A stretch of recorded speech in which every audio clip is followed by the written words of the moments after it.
Assalamualaikum warahmatullahi wabarakatuh. Perkenalkan, nama saya Itafi Buzayana Mahiro, mahasiswi Manajemen Pendidikan Agama Islam IAIN Kediri.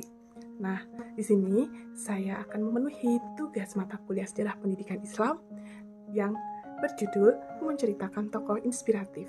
Nah, di sini saya akan bercerita tentang salah seorang tokoh yang sangat inspiratif dan juga sangat berjasa bagi agama dan bangsa. Tokoh tersebut adalah Kiai Haji Abdul Fattah Jalalain.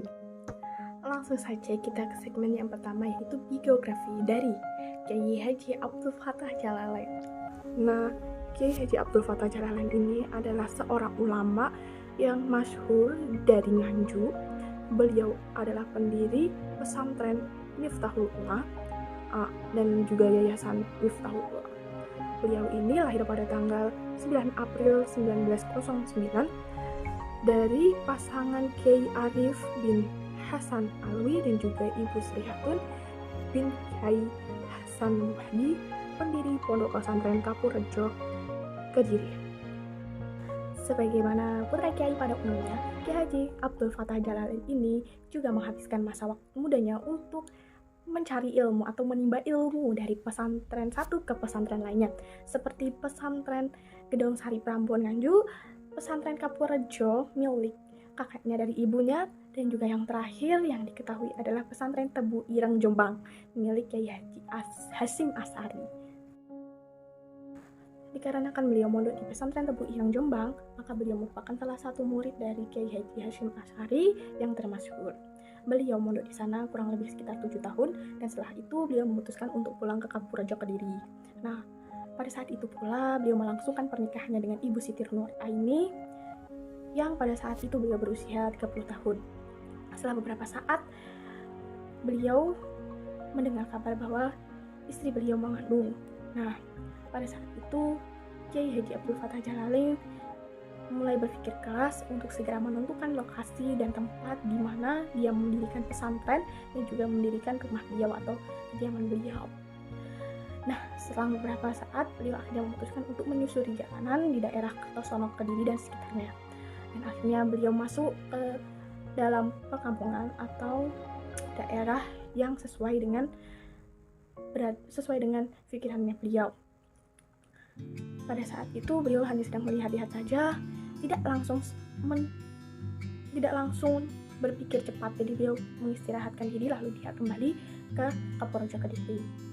Nah, pada saat itu beliau bimbang. Jadi beliau meminta saran dari Kiai Haji Hasyim Asy'ari.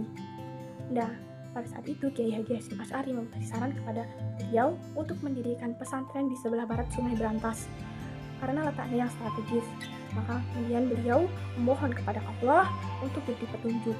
Maka dilakukanlah salat istiqoroh dan tahajud di malam hari agar Allah berkenan menunjukkan tempat yang cocok untuk pendirian pesantren. Selanjutnya, atas persetujuan dari saudara-saudaranya, akhirnya beliau sepakat atau setuju untuk membeli tanah di daerah Ngelawa, yaitu tepatnya di pinggir jalan raya, dengan menjual tanah warisan beliau yang ada di Banyakan ditambah dengan uang pribadinya.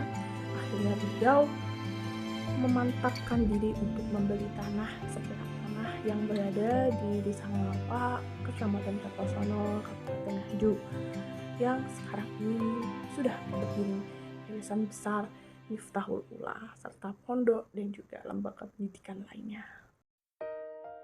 Nah, beliau dari Kiai Abdul Fattah Jalalain sendiri itu merupakan pribadi yang atau seorang figur kiai yang lengkap dan komplit, di mana beliau itu salaf sekaligus moderat. Sebagai seorang pengasuh pondok pesantren, beliau setiap hari mengajar para santri yang mantap maupun santri kalong melalui berbagai kitab.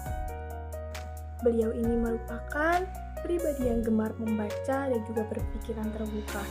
Selain itu, beliau itu juga gemar menyemangati putri-putrinya untuk mengemban pendidikan yang tinggi. Bahkan pada saat itu putra-putrinya bersekolah di SMP di samping membaca kitab atau mengaji kitab. Nah, beliau ini bagi pemikirannya zaman dulu itu tidak wajar, tidak seumumnya Namun, Kiai Fatah bersikukuh bahwasanya pendidikan itu adalah hal yang utama. Kiai Fatah juga pernah berkecimpung di dunia politik. Pada saat itu beliau bergabung di DPR GR Kabupaten Nganjuk. Dengan hal itu, tidak semua sepakat dengan pilihan ini, tapi bagi Kiai Fatah, di mana beliau dibutuhkan di tempat itu, maka beliau akan mendharma baktikan diri beliau di sana. Selain itu, dalam ingatan keluarga beliau, Kiai Fatah tidak pernah lepas berpuasa dan hidupnya senantiasa sangat sederhana. Dan di akhir hayat beliau, tubuh beliau sangatlah kurus dan beliau digerogoti penyakit, yaitu paru-paru, dan penyakit itu yang menghantarkan beliau menemui kekasihnya di tahun 1969. Hanya separuh perjalanan di DPR yang sempat beliau jalani sampai dengan wafatnya. Namun, lidahnya tetap terpatri di benak para santri dan keluarganya dalam segala kesederhanaannya. Itulah kisah beliau, itu bisa dikatakan sedikit kisah beliau yang bisa saya jelaskan. Begitu menginspirasi kaum muda untuk selalu berjuang, tidak kenal tempat. Yang penting semuanya baik, terusnya positif. Sekian dari saya. Apabila ada kurang lebihnya mohon maaf. Wabillahi taufiq wal hidayah. Wassalamualaikum warahmatullahi wabarakatuh.